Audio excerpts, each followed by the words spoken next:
Tensjoni kbira fid-Dar Ċentrali hekk kif it-tmexxija tal-Partit Nazzjonalista trid li s-siġġu vakanti fl-10 distrett fil-Parlament jieħdu b'cooption il-Viċi Kap tal-Partit Nazzjonalista Elix Periċi-Kalaxxone.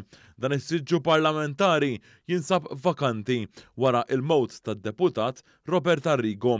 One News jinsab infurmat li tmexxija nazzjonalista trid li s-siġġu imur għand Periċi-Kalaxxone sabiex il-Viċi Kap Nazzjonalista ikollu siġġu parlamentari. Periċi-Kalaxxone kien il-kandidat li għal-kariga ta' Viċi Kap ġie aċċettat mill-fazzjonijiet diversi anke jekk b'nofs qalb.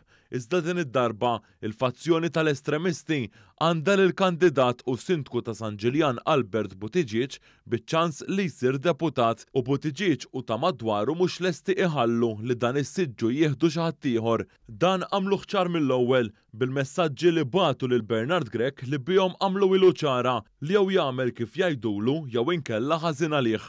Fuq kollox fakruh li kienu huma li jagħmluh kap nazzjonalista wara li qaċtu min-nofs lil Adrian Delija. Kien fid-dawl ta' din is-sitwazzjoni li meta ġie mistoqsi fuq is-suġġett Bernard Grech ipprova idawwara li mhux vera li kien hemm manuvri biex issir co-option minflok by-election. Nafu wkoll li tlabtu lil Albert Buttigieg ma jikkontestax il-by-election. Tiġħaddan? Hija asserzjoni għal kollox fantastika li qed tgħid illi jiena jew xi ħadd mill-partit tal-Albert Buttigieg ma jikkontestax għall-by-election. Sorsi viċin id-Dar Ċentrali qalu li dak li wieġeb Bernard Grech lil One News ma kienx minnu.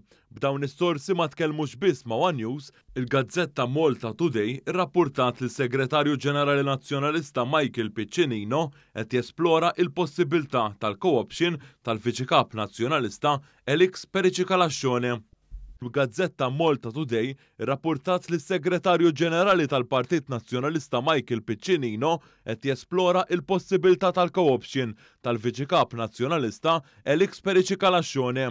Aktar kmieni din is-sena, il-kandidat Albert Buttigieg kellu problemi ma' tmexxija nazzjonalista wara li lmenta pubblikament li l-partit kien warbu għal kollox waqt il-kampanja elettorali. Buttigieg kien sostna li ras kbira fil-Partit Nazzjonalista kienet wedet lil kuntrattur ewlieni b'interess kbir f'San Ġiljan li kienu se jalqulu ħalqu għax kien qed jitkellem kontra ċertu proġetti fil-lokalità tiegħu ta' San Ġiljan. Min barra Albert Buttigieg jekk issir co-option, is-siġġu vakanti fl-10 distrett jistgħu jitfu isimhom għalih il-kandidati Emma Portelli Bonnici u Karl Guder.